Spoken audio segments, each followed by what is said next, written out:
Merci Madame la Présidente. Tout à l'heure, nous nous sommes interrogés à travers différents amendements sur les moyens de soutenir le marché automobile, de soutenir les travaux, notamment à travers des baisses de TVA qui pouvaient être coûteuses et pas forcément efficaces. Et là, je vous propose une mesure qui est efficace, qui a déjà été utilisée par le passé. Elle vise à permettre un déblocage exceptionnel et temporaire de l'épargne salariale, à condition, bien sûr, de l'utiliser pour des usages précis. Vous savez que l'épargne salariale peut aujourd'hui être débloquée dans un certain nombre de cas, naissance d'un enfant, licenciement, achat de la résidence principale, etc., retraite, bien sûr.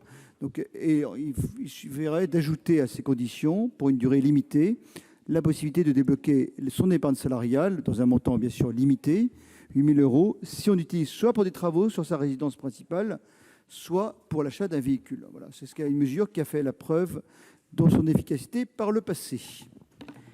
Quel est l'avis du Gouvernement, Monsieur le ministre? Merci Madame la Présidente. J'ai 3 difficultés avec l'amendement de Monsieur le rapporteur.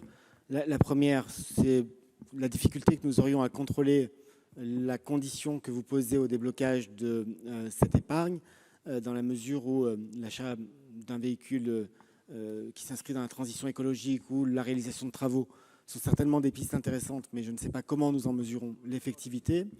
Par ailleurs, j'ai 2 autres difficultés, peut-être plus structurelles, peut-être plus importantes, qui j'espère vont vous convaincre.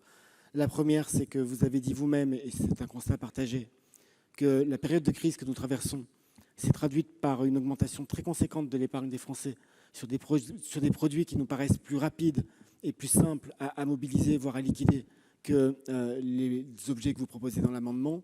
Et la seconde, pour dire que les dispositifs de participation que vous ciblez par votre amendement sont consacrés pour 60% à des placements en actions qui participent au financement de l'économie.